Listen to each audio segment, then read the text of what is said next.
Okay.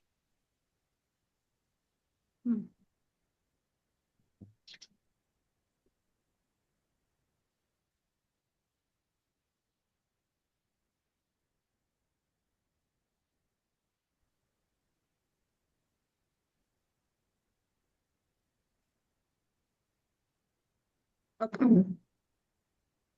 Is that Teresa Stinson from SCOE? Yes, it is. I hope it's okay. Hi. I hope it's okay if I attend. Is that okay? Of Okay. course, of course. I'm Okay. happy to see you. Yeah. Teresa's our general counsel. Oh, how nice. Yeah. Excellent. Yes, Well, cool. Teresa. Dave Patterson here. Hello to you also. Yes. Hello, David. Nice to see you. Yeah, I say hello to Annette E. and Greg Larson. Welcome. Rose, Dre, Edith. Well, glad you're here. I think we're waiting another minute or what we have. We know there's some more folks joining. So if you guys want to put your name and or you have your name, but if you want to put your county and maybe your years of service in the chat, that would be good.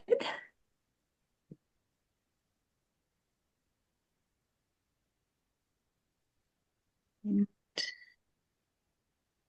everyone's having a good day. I see, Greg, you're from Santa Cruz. Cool. Love that community. It's so pretty over there. And Annette, Monterey. I mean, what can I say? Can't complain. What can I say? Is right.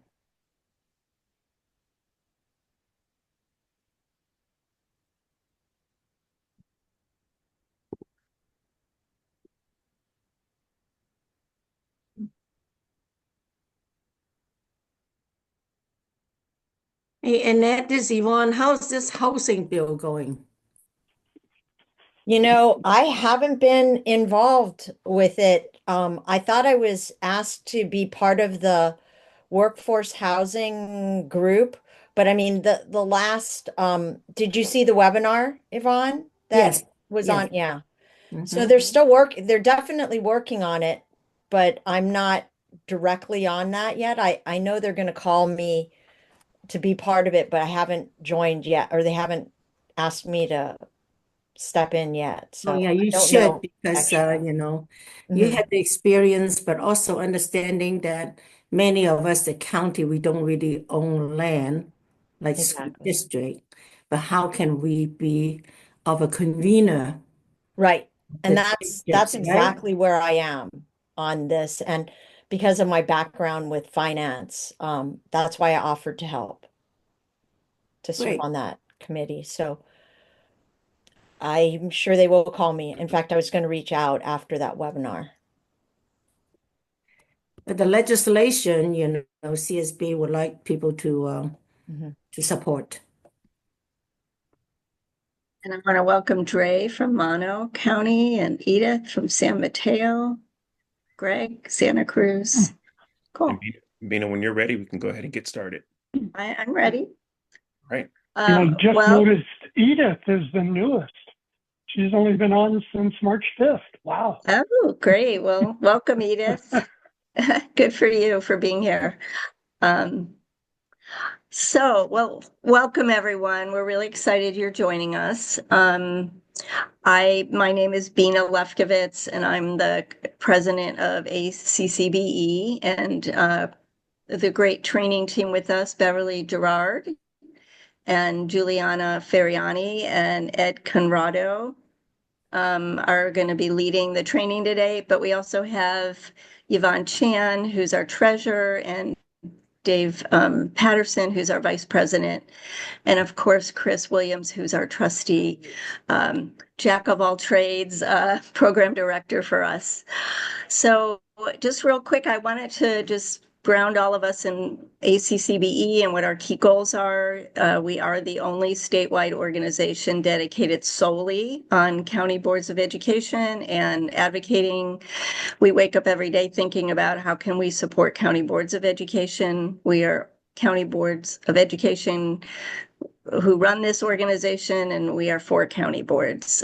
We have 4 goals. One is to advocate around the issues that affect county boards and the students we serve. Our advocacy committee is up and running, and we have some bills we're already supporting. We are one of our goals is around partnerships. We've been building a strong partnership with the California County Soups and some other organizations, but that's a key organization for us. We're excited. We're meeting regularly with their executive committee now. Engaging, elevating, and empowering our members through events like this, where we're trying to spotlight issues important to county boards, provide some capacity building and networking opportunities. And finally, we're excited that we see ourselves as forward-looking. We really want to bring innovation ideas to our county board members so that they can go back and advocate to their boards around things that we hope will make a difference for our young people. So thank you for being with us today. Next slide. So today we'll be And spending. the slides. Sorry, was there a question? Yeah. Oh, I solved it. So today we'll be spending time focusing on culture. We've heard a lot of requests from our members, as well as our planning team, that we need to provide resources and recommendations for how county board trustees can improve their culture on their teams, as well as instilling positive processes that maintain efficiency and productivity. Today, our objectives are describing what positive board culture can be for their county boards, understanding the risks of having a negative culture, and identifying strategies for maintaining a positive board culture. A few of our essential questions are displayed here. How does board culture impact your commitment or ability to serve is going to be one that we focus on a lot, but other questions we'll be discussing: what are elements of positive board culture and what strategies and tactics can you deploy to cultivate and sustain a positive board culture? I'm going to pass it over to Ed to get us started with our icebreaker. Thank you, Chris. Good Am evening, I everyone. confused? I don't see Chris's screen. Is everyone else seeing his screen and I've done something wrong? Okay. I had to move windows around to find it, Okay. and then I found it. Okay. All set. Oh, I see. I had to switch. Yeah. I've never had to do that before. Okay. Super. Good evening, everybody. Ed Conrado, Colusa County. I'm going to start us off with a quick icebreaker. Please answer one of the questions displayed here by joining us off mute or by dropping your thoughts in the chat. You can do a shout out also. How many people are on your governance team? Or how would you describe your board's relationship with the county superintendent? And the relationship question could be just one word that describes it, or however you would like to show it.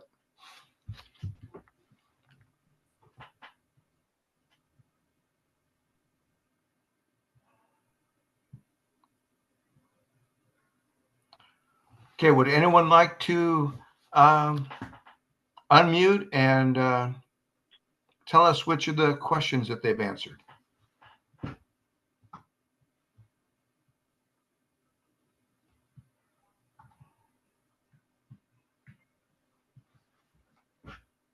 Chris, do you see anyone in the chat?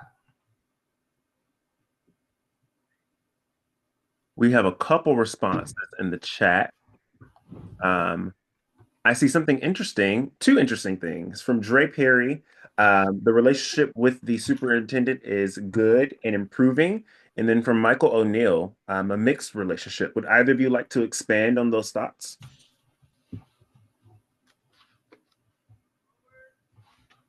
Sure, I'd be happy to. Hi, Drea Perry from Mono County. We have a relatively young board, but I think everybody's really excited. We have 2 new members that were just elected in November. And coming from a different perspective, one member coming from a school board position of many years, and the other being a former teacher, And then the three of us board members, I've been only there for 2 years, and then the others, a few more. But we had a board that had been there for much, much longer before. And we also have a new superintendent that we appointed. And I think we all have like a really good relationship. And we've been doing different things to improve it. We had kind of a board session, and we had a speaker come in and give us some Brown Act information and just kind of talk to us about the role of our board. I know personally I would love a little bit more information as well about being the board president. So, but anyways, yeah, looking forward to learning more. Thank you for this presentation. Great, thank you. Anyone else, Chris?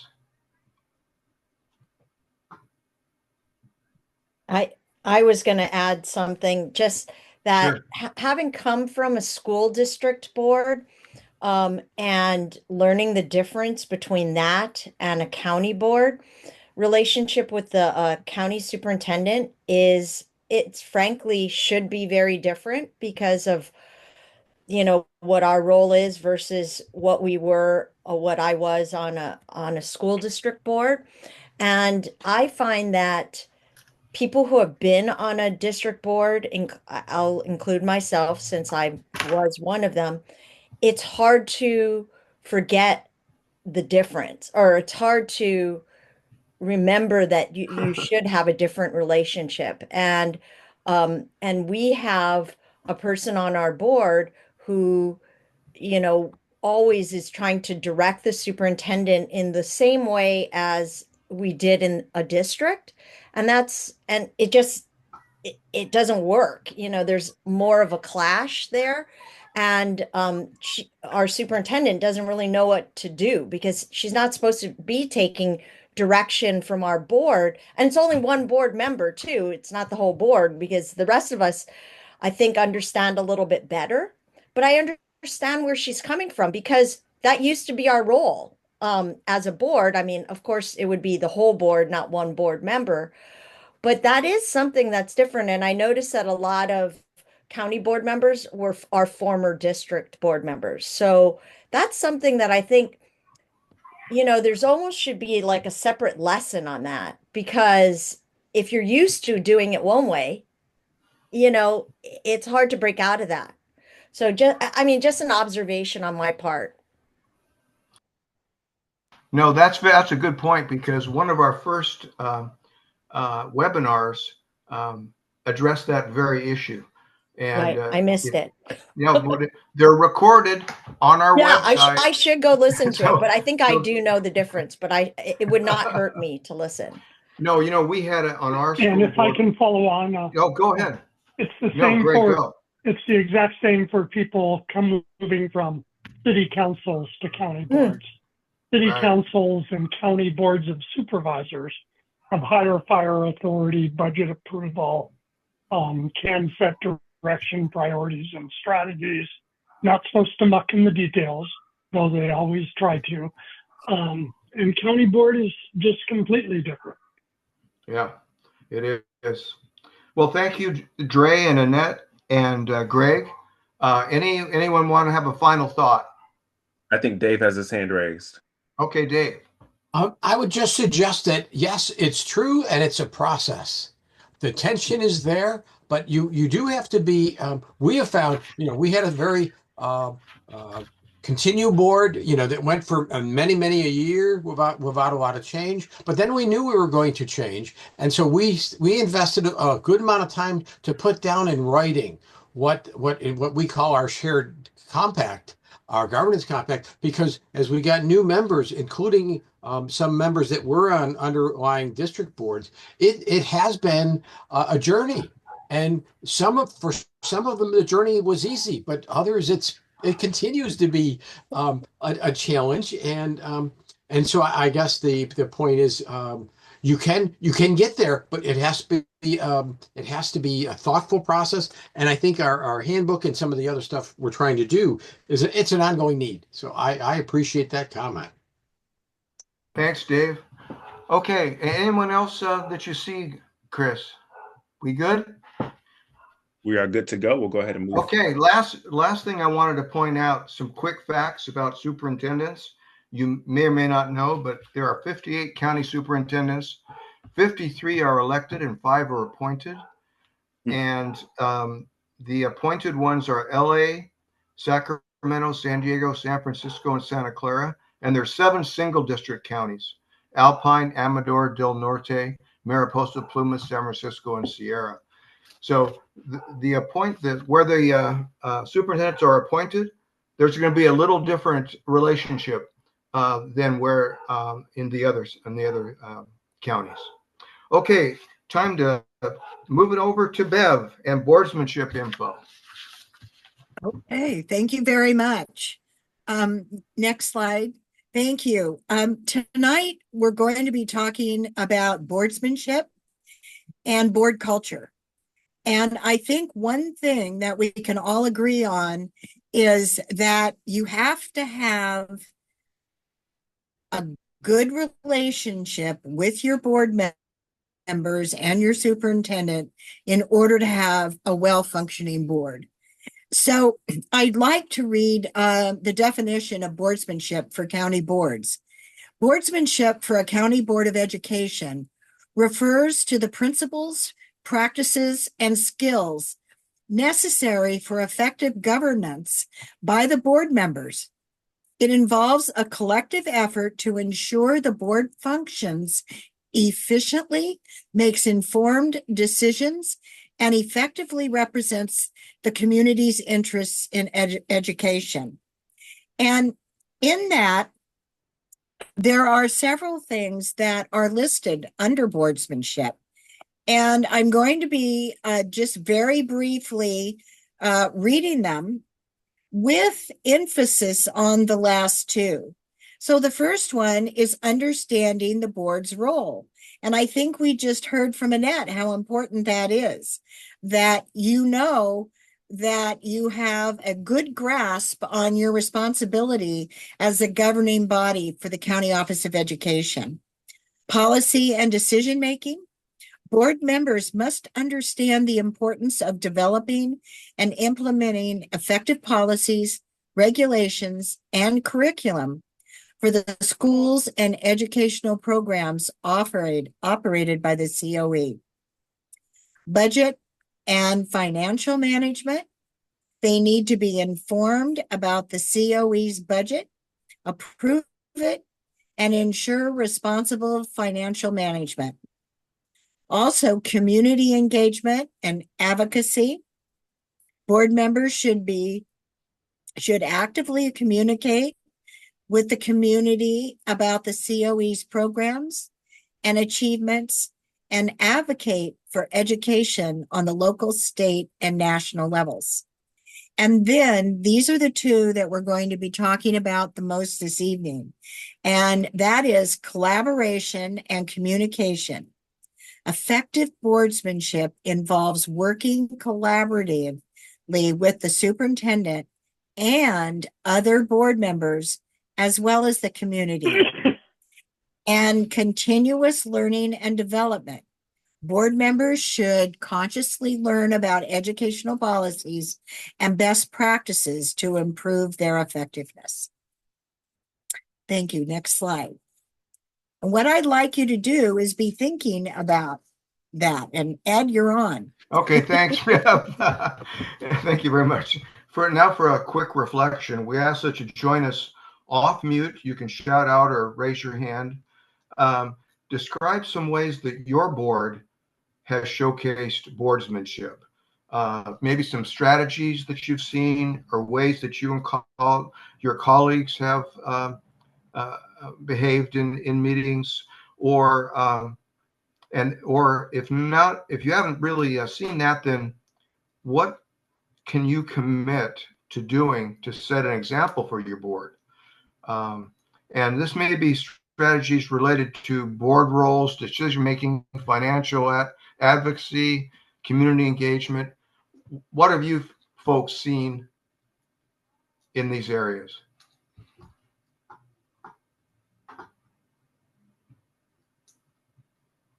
Chris, any hands? No hands just yet. However, I do see my friend Greg is off mute, so I'm wondering if he has any thoughts he wants to contribute. Well, we were told to go off mute, so I follow the orders. But I'll go ahead and jump in to start it. Thanks for putting me out That's there, great. Chris. Two things pop to mind. One, we volunteer a lot because our COE is always calling for volunteers to help out at Green Classroom or Science Fair. And I've noticed for myself, and I've picked it up from the other board members, we're pretty clear about differentiating our volunteer roles from our board roles. And while everybody knows we're on the board, I haven't really sensed people kind of crossing the line to saying, I kind of wish we'd do it this way next year or things like that. So I think differentiating that volunteer and board role is good. And then just the manner of language during our public board meetings, while we have very little in the way of an audience for the staff to see primarily, it's always cordial, respectful, collegial, mutually supportive. Questions we try to send in advance. As a newbie, I probably have more questions and try to always make sure I get those in advance. I don't want to do the blindside thing. Greg, has there been any other ways that you think, or any other procedures or policies that have helped your board to work together so cooperatively? Yeah, we have a whole set of board governance policies, and I was envious when I first read them, thinking, boy, I wish I had that in all the cities I worked for as a city manager. We did have council governance policies, but the county board policies were much more thorough and thoughtful. Thank you, Greg. Chris, anyone else? Or you can just go off mute and shout out.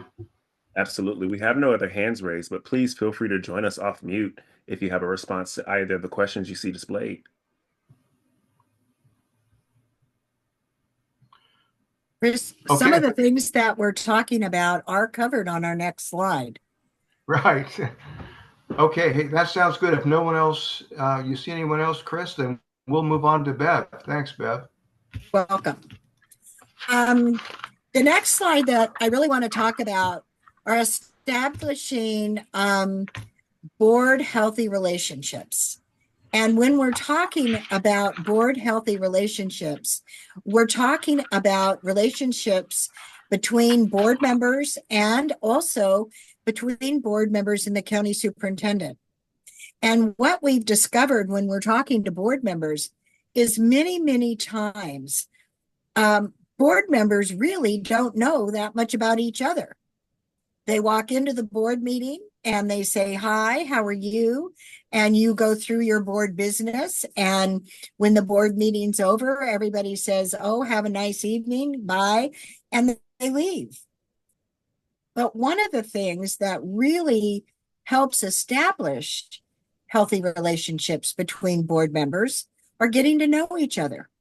So what we have here is some suggestions on things boards can do as a board to hopefully get to know each other better. And so I'm going to go through them, and I hope you'll be thinking about either, oh, we've done that, or wow, what a good idea that would be as we go through. So the first one is plan an annual or biannual board retreat to restore relationships and address conflicts and concerns. And there are oftentimes conflicts and concerns between board members or between board members and the superintendent. And they really need to be addressed. It's not good to let that sit and fester as you go through board meetings.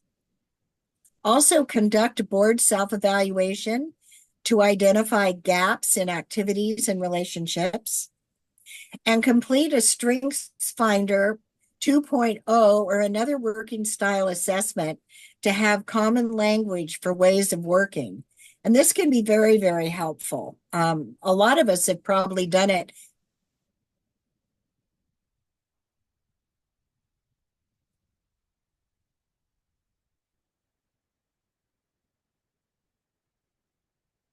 and you're an existing board member, call that new board member and say, hey, let's have coffee. Let's talk.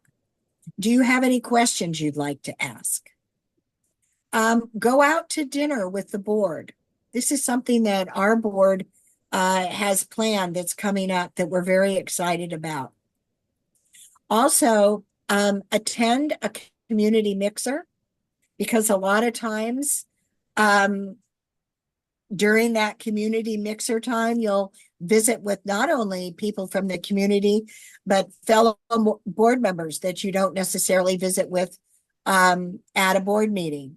And the last one is establish mentor and mentee relationships between tenured and new board members.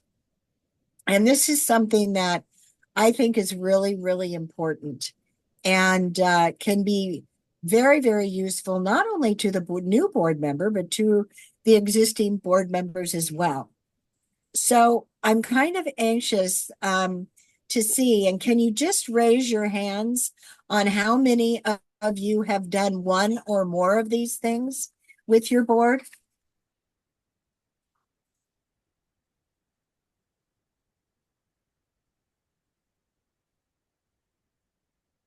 Well, that's good. That's good. Well, Deb, so have I. So I'll raise my hand too. Deb, do you want to grab an example from anyone? Okay. Does anybody want to give an example of one of the things they've done?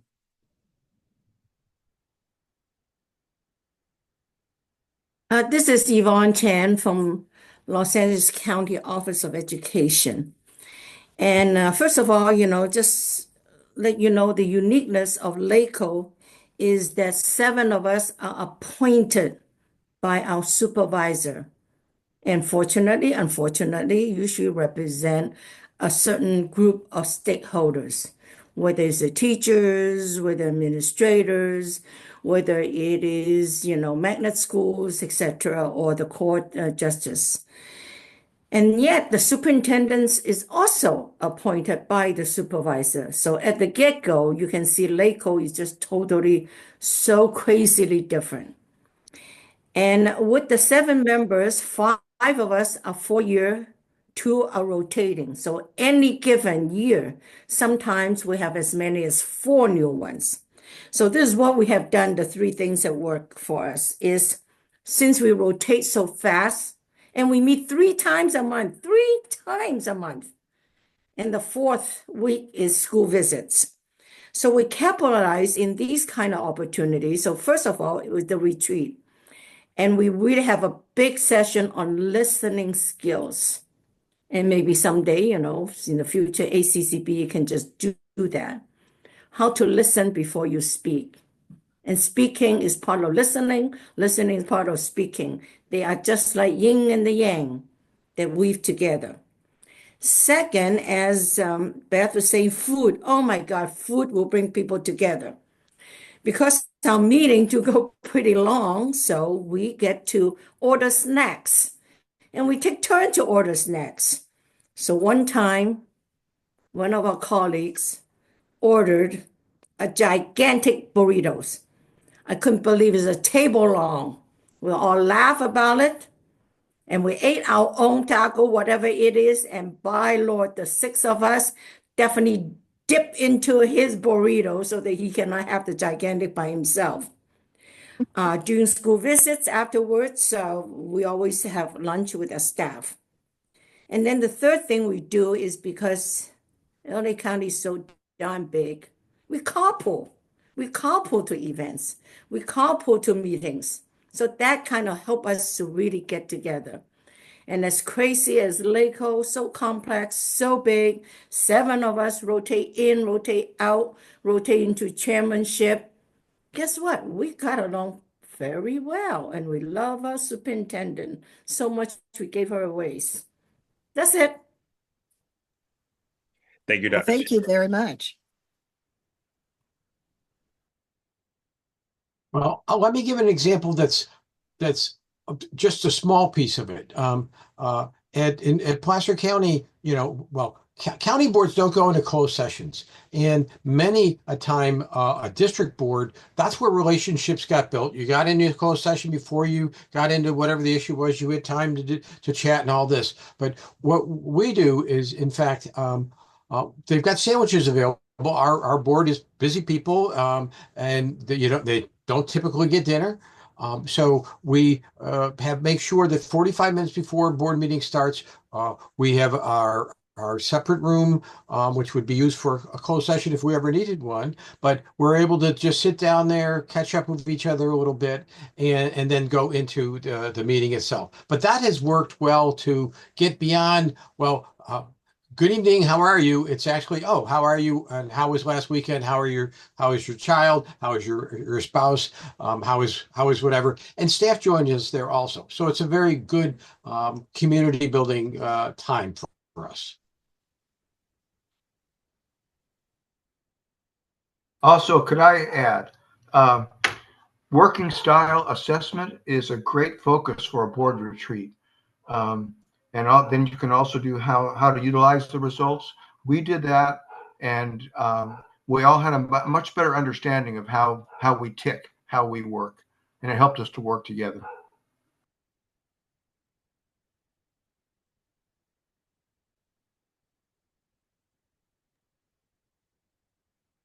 Bev, we're back over to you.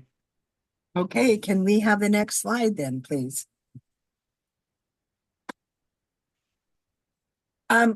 Cultivating a culture of respect. This is so important.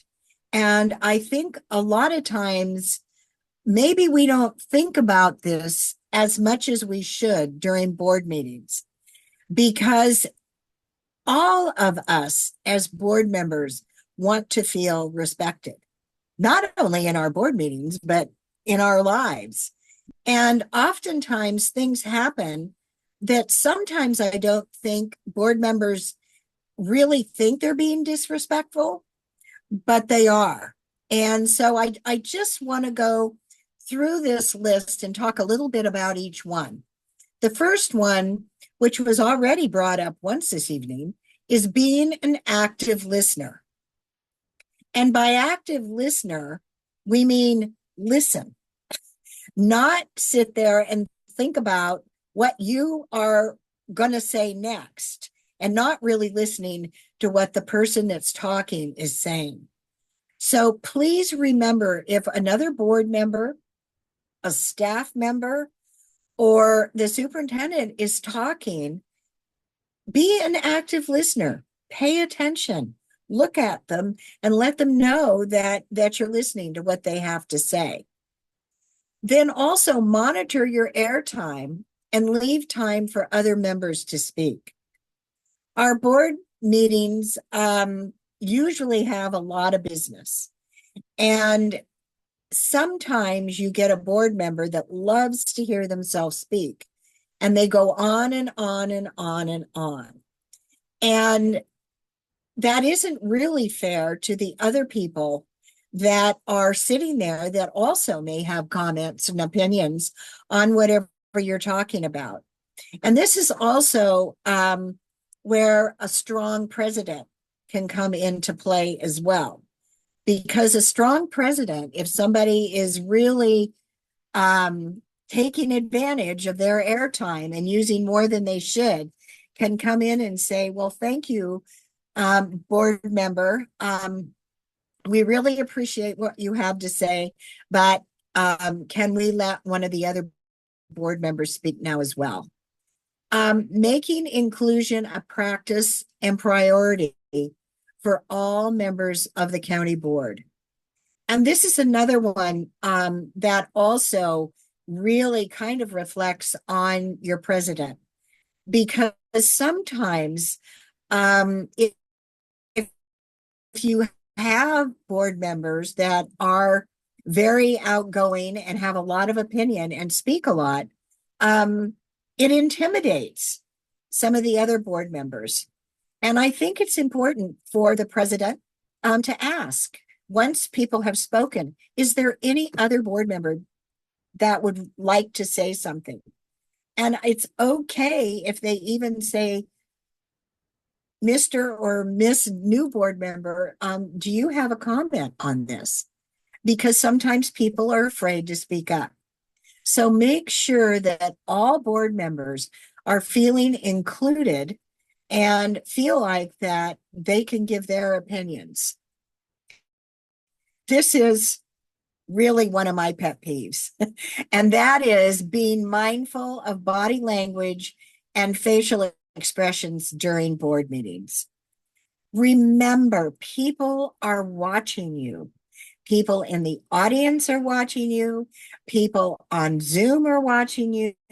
If you're being filmed, people are watching you. And you've got to be so careful about your body language and your facial expressions. There's nothing worse than seeing a board member making faces, rolling their eyes, turning their head or full body away from somebody that's speaking because they don't like what they're saying. That is just plain rude. And you don't have to agree with whatever someone is saying, but you shouldn't be making faces, rolling eyes, turning heads away, sighing, and doing all kinds of negative things during the time that they're speaking. Just remember, people are watching. And be conscious of technology usage during board meetings. That means cell phones, tablets, whatever else electronic equipment you have. If it's not the computer that you're using to go along with your agenda on your board meeting, you shouldn't be using it. And I'll be very honest with you. We've had this in the past with a couple of our board members, and we had lots of comments from the public saying, why is so-and-so on their cell phone, or why is so-and-so on their tablet? And it's certainly not a good image for a board. And then last but certainly not least is be aware of your tone of voice, how you phrase messages, and the words you choose when interacting with fellow members of your board and the community. And a really short and sweet example of this is a hello. So when someone answers the phone and they answer, hello, how does that make you feel? As opposed to saying, hello, there's a big difference. And that's really what I'm talking about. Not saying you have to be Miss Sugar Sunshine all the time, but just be really careful and how you phrase something and make it maybe a question, not an attack. So thinking about that, let's move on to the next slide. And that is running efficient meetings. And Dave alluded to this. Several other people have alluded to this. This is so important because if you're in a well-run, efficient meeting, not only is it easier for you to be a good board member, but it's also much easier for the superintendent and staff to interact and really make it a much more pleasant experience. And especially if you're going to have a board meeting with a lot of business and it's going to be long, you really need to have a well-run meeting. So setting group norms or protocols that all members agree to follow. And it can be as simple as letting new board members know that if they want to ask a question, they need to raise their hand and be addressed by the board president. You don't interrupt, and you try and follow the agenda. So it's just important to have those protocols in place. And Greg mentioned how helpful it was in his board that they have really good policies set in place for running their board meetings. We do too. And it's really, really helpful. And I know that any of us would be able to be very happy to give you examples if you would like those. Also, create scripts for key activities that boards manage, such as appeals, transfers, expulsions, etc., and for presidents to use when meetings are becoming disruptive. You can also just have a script for the president for every meeting. We do. And we follow the script, and it makes it so much easier being a board president to have that script in front of you with the agenda, who's doing what, who's presenting what, and it keeps you focused and organized. And I think that other board members really appreciate that. When I've been in board meetings where people are all over the place and the president is looking through papers trying to find what they're supposed to say and all of those kinds of things, it's really uncomfortable. And then leverage parking lot to capture comments and questions that can't be covered. And sometimes there are questions or comments that can't be covered for one reason or another at that particular time. Make sure that you've got that parking lot there, either with your the board secretary or the president is writing down those questions and comments so that they can be addressed later. And use periodic self-assessments or surveys to evaluate board efficiencies and identify areas for improvement. So I want to know by a raise of hands again, how many of you feel like your meetings are being run efficiently?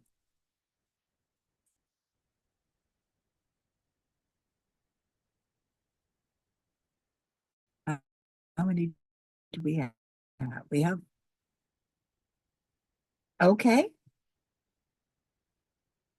We have quite a few.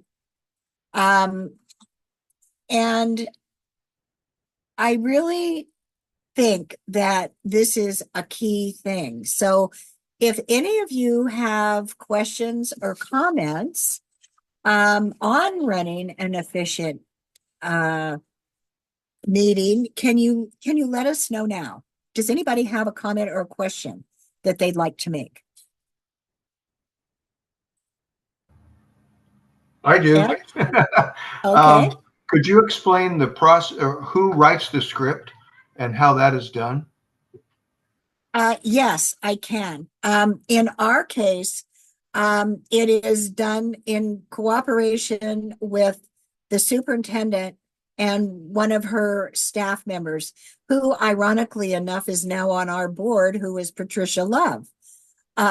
So she can really give you a firsthand comment on how it's done. But it's with through the superintendent and the board president and the staff member that do write the scripts. And we use ours right off the agenda. And so as you go through, it goes through how you communicate, how you ask questions, if you need any kind of translation services, all of that is covered in the script. So it's very clear and in sync before we even get into the regular agenda. Thanks, Bev. You're welcome. Are there any other questions? Greg did have his hand, and that'll have to be our last comment before we. Okay, just a couple of quick ones. The script for the board chair, board president is essential. I can't imagine there's a large city in California, medium to large, that doesn't do that for the mayor. It's usually a staff person drafts it, the mayor, the manager reviews it, and it supports the mayor. I don't think we do it, and I think it's a good idea. I may bring it up at some point. It would have been really helpful with some board transitions And sometimes parts of that annotated agenda are shared with the full board if it's a complex issue that has to follow a prescribed process legally, not to try to control the outcome, but to manage the process. The one I was really intrigued with here is I've never seen a council or a board I've observed use a parking lot during meetings. I've only seen it used during retreats. So that's an interesting idea. I will tell you, facilitating city council retreats, we now call them bike racks instead of parking lots because we're trying to stimulate alternative transportation. But that's a slight nuance change. So I just wanted to throw that out.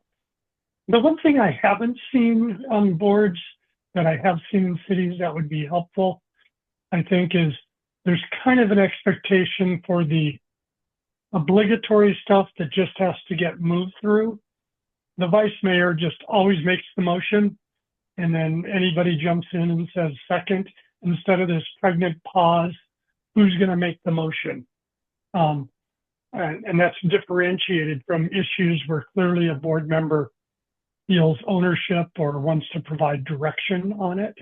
That's the one thing I really haven't seen at the school boards or county boards I've observed, is that an expectation the vice mayor helps the mayor keep things moving. Juliana, I see your hand as well. Vice president.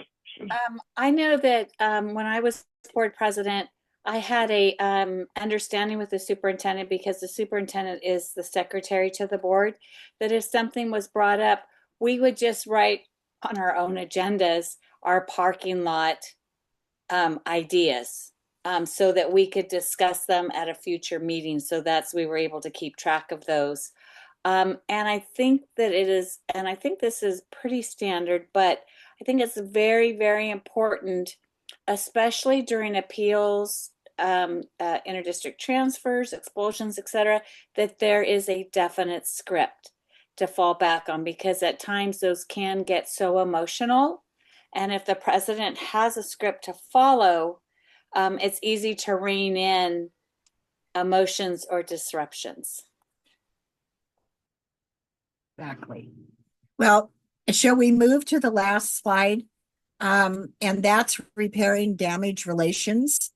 And unfortunately, sometimes there is animosity between board members or between board members and the superintendent. And these are just a few suggestions of ways that can be handled. And one is acknowledge the issue and harm done, then work towards shared vision for relationships. And you really have to do that. And that can start with the two board members that are having an issue. And one can say, we're not agreeing on this. Let's talk about it and see if we can work it out. If you can't, have members that are experiencing the conflict meet with the board president individually and then together to address the concerns. And the third suggestion we have is have the president and board members experiencing conflict meet with the superintendent as an intermediary to readdress wrongs and determine paths forward. So I hope that really helps, because it is very uncomfortable to have a board where people are not getting along and have real conflict. Thank you. Okay, it's me. So Ed, to save time for Juliana's presentation, I want to go ahead and jump into her section. That sounds great. Time to get her slides. We'll have to move past this open reflection. But folks on the recording, please take a look at these questions and, journal down some thoughts to bring back to us. Hey, good evening, and thank you. Bev has such great information, and there's been so many great comments and interactions. But interwoven with boardsmanship is board culture. But what is board culture? Next slide, please. A board's culture is defined by the unwritten rules that influence board members' interactions and decisions. These include the mindsets, hidden assumptions, group norms, beliefs, values, and artifacts, such as the agenda, that influence the style of the board members, board discussions, the quality of engagement and trust among the board members, and how the board makes decisions. The culture can be influenced by the superintendent and or the board president. A healthy board culture is recognized as an important element of board performance. Board culture is agreements for how board members should behave, and it is ways of working that govern communication and decision making. It is not always clearly defined or understood, but is essential to shape culture. It is not merely being collegial or engaged. And whether you realize it or not, your board has an internal culture, and how your board runs its meetings is a reflection of it. Whether you carry on a structured business meeting, diligently following strict rules, or do business in a relaxed manner and atmosphere, that's what may be creating an incentive or hindrance to fully engaging your present and future board members. Next slide, please. There are many styles of board culture, and these are just some of the main ones. They are not exclusive. Boards may exhibit them depending upon what they're discussing or what their goals are. I can see at times boards exhibiting all of these during a meeting or at the same time. So what are some of the board culture styles? One is inquisitive. These boards value the exchange of ideas and the exploration of alternatives. Another is a decisive board. These boards are focused on measurable results, driving a focused agenda and outcome-oriented decisions. They can be collaborative. These boards value consensus and having a greater purpose. And they can be disciplined. These boards emphasize consistency and managing risks and prioritize planning and adherence to protocol. So as an open reflection, and you can put this in the chat, how would you classify your board culture? And what examples can you provide? Can you provide an example of when your board adopts a specific culture style when discussing certain topics? And then what style, I guess I kind of asked that one, sorry, it was a certain question. I know that if you're trying to find out information, your board might be more inquisitive. If you're trying to pass the budget, it may be more disciplined. So it doesn't mean that your board has to be one or the other. It can be a mixture of all of them. So was there anything in the chat? Is there anything anybody would like to say about what they think their board culture is, what it leans towards? I think I saw Annette raise her hand. Annette? Yeah, it's interesting. I like the way you put that. It really does depend on the topic area. And most of the time our board is totally collaborative, but there has been one topic recently that has been really not collaborative. And it has to do with the fact that some of our board members have been signing up to go to, events, and they don't go to them. And our county is paying, 30 to, thousands of dollars for some of these things because, the conference is expensive and they don't show. And that's been super not collaborative. And the culture changes like in an instant when you start talking about something where it's about someone. That's when it gets really uncomfortable, but it's hard not to talk about someone when that happens. So I'll just say that it depends on the topic, at least on our board. We're mostly collaborative, but sometimes just not very good with each other. So that's why I'm listening in and hoping to hear other people tell me how we can deal with that. And some of that goes back to what Beverly talked about before, is establishing those board relationships that because some board members just naturally tend to be drawn to each other. And maybe it's up to one of those other board members to take the lead on saying, that's, you really should have gone to that conference. That's a lot of money we're putting out. Right. And it could be going somewhere else. Exactly. We've tried that. I'll Right. just leave it at that. Okay, well, and I'll say I have gone through the same thing as being a board member to board president, and relationships, like in every kind of relationship, can be difficult and have their challenges. Was there anybody else who wanted to share? This this- is Yvonne Chan from LACO.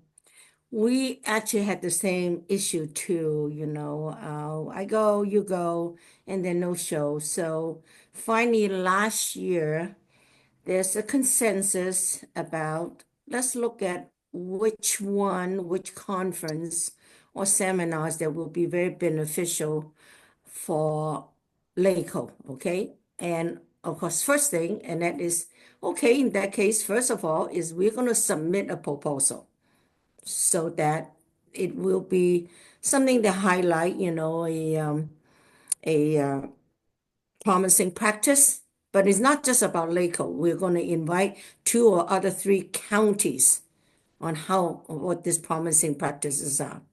And then we say, okay, now, of the 7 of us, 6 of us will go, plus the superintendent. We'll all go, and we're all going to meet right there in Burbank Airport. Do or die, we're there.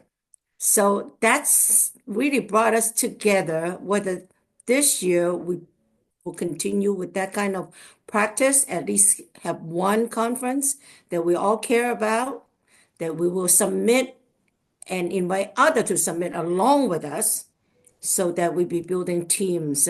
We have a blast in Monterey, went out to dinner every night. I don't know how many martinis some of us have. I didn't. But anyway, that was a good one for us. Good, thank you. Once again, it's always nice to bring in that element of food. Social.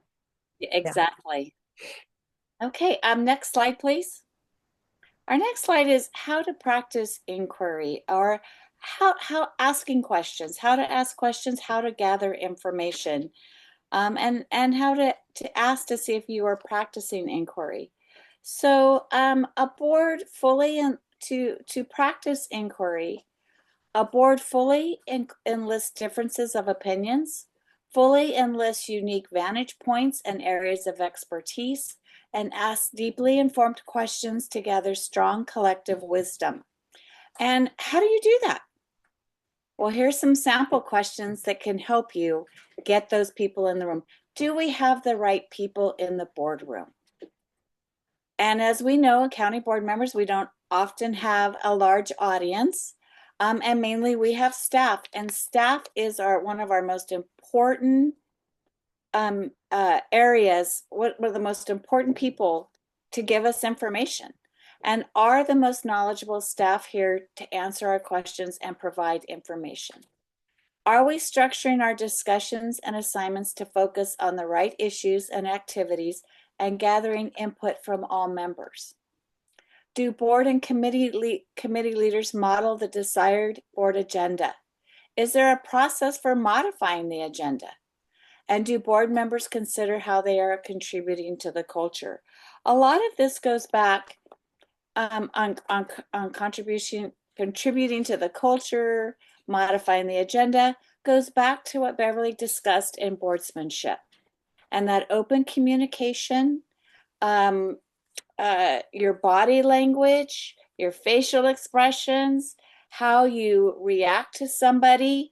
I've had board members, when we've had people during public comment, they their arms, they look very defensive, they kind of roll their eyes, they're not paying attention instead of looking engaged. So that all of that shows setting an example, and how you react as a board sitting up there sets the example a lot of times of what people are doing in the audience. So all of those are very important. And so I want to ask you, does your board have a culture of inquiry? Do you have board retreats or workshops that focus not only on goals, but on the board itself, doing board self-reflections. Anybody, do you have that? Do you have board workshops that focus on board self-evaluation and board self-reflection?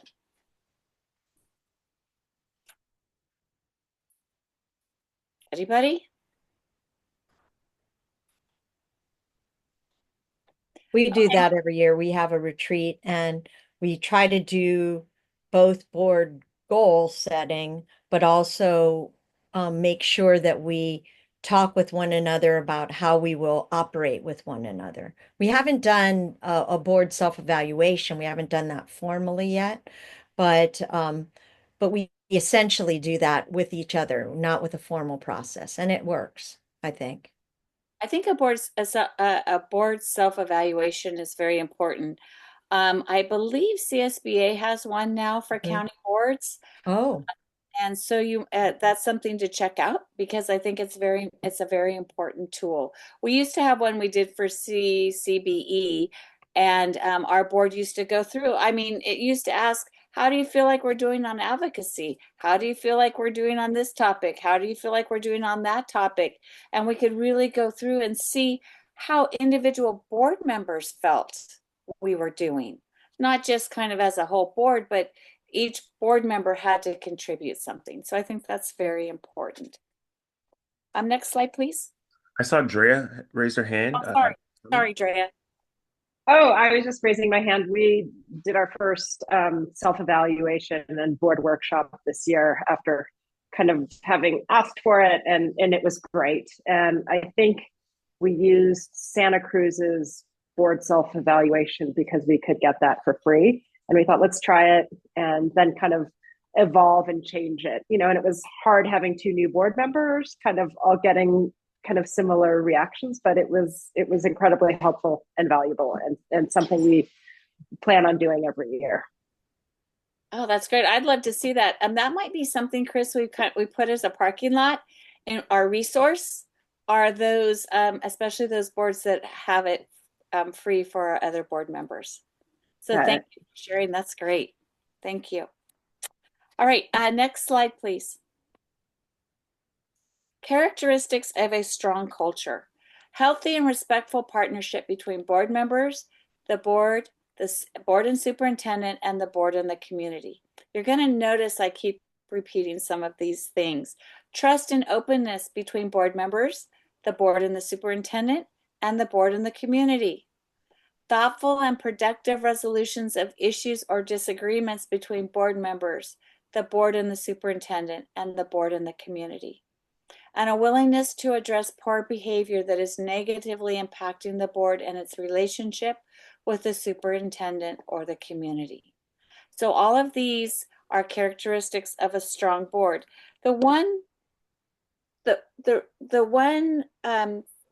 I'm trying to think the word I want to use. The reason why characteristics of a strong culture and all of these are so important is because they lead to the reason why we have a board, the reason why we have a county office, the reason why you're on the board. And that is because our goal of all of this is student success. That is why we're here, and that's why we have these relationships, is because we are interested in student success. Next slide, please. Benefits of a strong board culture: engaged and energized board members, superintendents, and staff. Productive use of meeting time. Own and support board decisions, and embrace ongoing board development and growth, because our main goal is better decisions that lead to better outcomes for students. And that is the end of mine. Thank you. We'll move to our closing reflection. Thanks, Juliana. And you didn't cough once, by the way. Oh, Good thank job. you. Thanks. Okay, this is it. We are at near the end, and this is probably the most important part, and that is you've heard a lot of valuable information, but it only works if you do the work.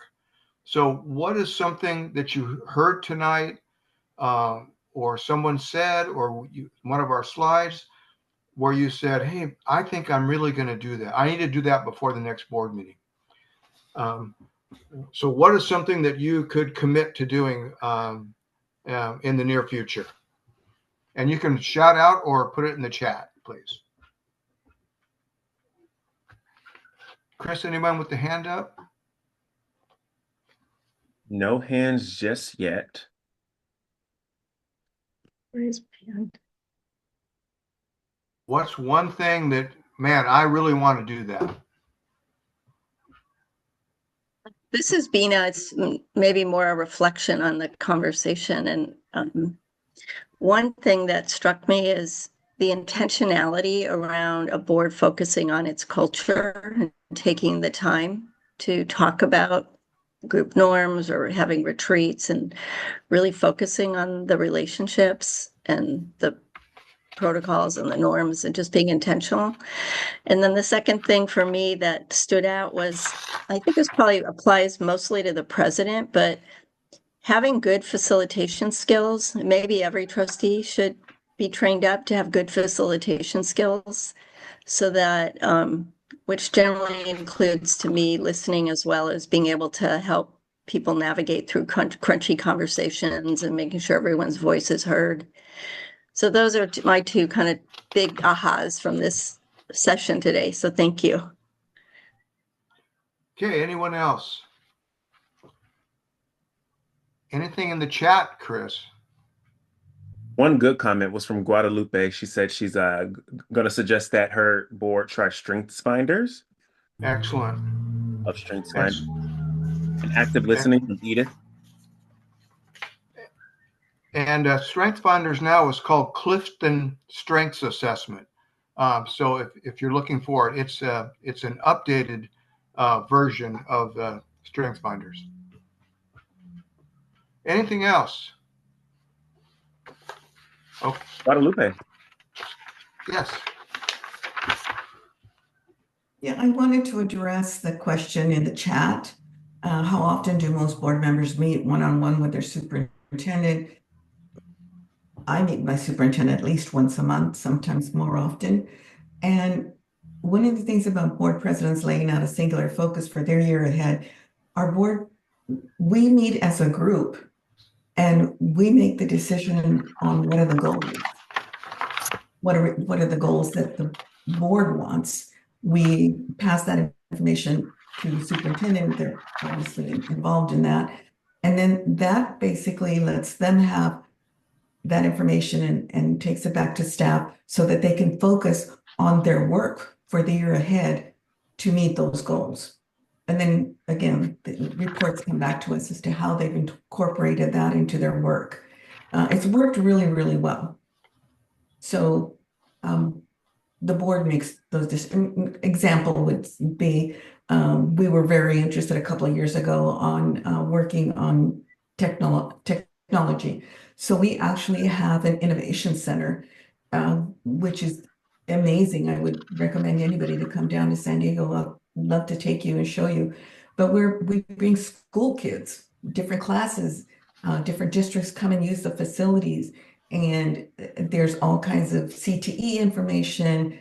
I think one of the things that was very impactful for me, one of the times that I went, they were talking about solar energy.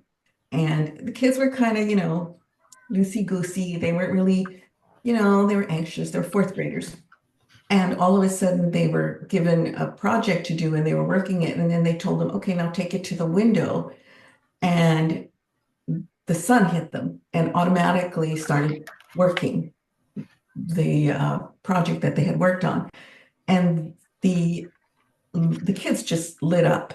And then they got very, very involved in the project we were doing. So it's really good. I also go to as many activities as I can because I really want to see what's working. So I'm very, very active in my board. Thank you, Guadalupe. Mm-hmm. Anyone else have anything to add before we go on to the next slide? Okay, next slide is culture. We have a checklist for you. A checklist for boards. and take a look at the items there. Is there anything that we're missing?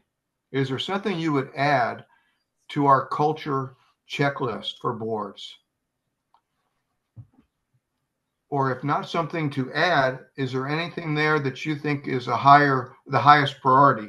Which of those 5 items?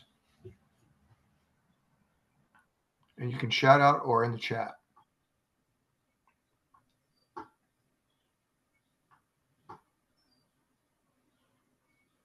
Anything, Chris? No hands raised just yet. Now, I'll jump in one more time. One of the advantages in Placer County is we've had a very stable board and had a stable superintendent. And if you look back at our journey, it's taken several years, but we've gone to the point where we have a written shared compact, a shared governance compact that lays out how we work together and why. And that's also something that we featured in other of our other workshops we've done. And to plug our new website, which will be coming out soon, it will have a resource library, and that will be just one example of the many things that will be in that, as well as board evaluations and other tools that you can all use. So I'll throw that out there as something that it's been a 5-year journey for us, but it's been a worthy journey. Thanks, David. It's a process, isn't it? Anything else on this culture checklist or anything we're missing? Ed, this is Yvonne from Yes, LACO. Yvonne. Just, for LACO, I think that we would like to add this parking lot, or Greg Larson call it. Wait, what do you call it?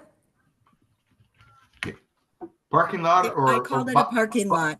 Parking lot or Yeah. a bicycle? I heard Bike bike rack. rack. Whatever the lot is, okay? Because the diverse thinking and the power ideas come along, and then my colleagues, would like to make sure that we will address that. So therefore, for us, we would like to kind of add on this checklist is for our executive assistant, note that particular request of that particular item. Now, whether that item will be in next board agenda item, that's one place that we can park it. Another place we can park it when is really, really needs some more information, education, knowledge, then it become a study session next month. A third place we can park it is when it's really, really 2 board members totally have opposing ideas. Then we can park it in setting up a task force led by these 2, colleagues, and be facilitated, mediated, by the superintendent or general counsel. So definitely, we need we need parking space. We do. Okay, thanks, Yvonne. Okay, I think we're ready to move to Chris. Chris. Yes, sir. All you. Thank you so much, Ed. I've gone ahead and dropped a link to our survey in the chat. I will send that link out with our slides and our recording to quickly cover on our next steps. Feel free to join us at our next Starting Strong event on next Monday, actually, where we'll be focusing on the budget. We'll have our same presenters, Ed, Beverly, and Juliana, helping folks learn about the responsibilities board trustees have for the budget annually. Sign up to get one-on-one coaching from a member of the ACCBE board. Also, we have a legislative briefing scheduled for May 19th. We have our next quarterly county board gathering on June 2nd, and our next advocacy meeting is actually this Wednesday. So please look for that invitation and reach out if you do not have it. Go ahead and stop the share and end the recording, and we'll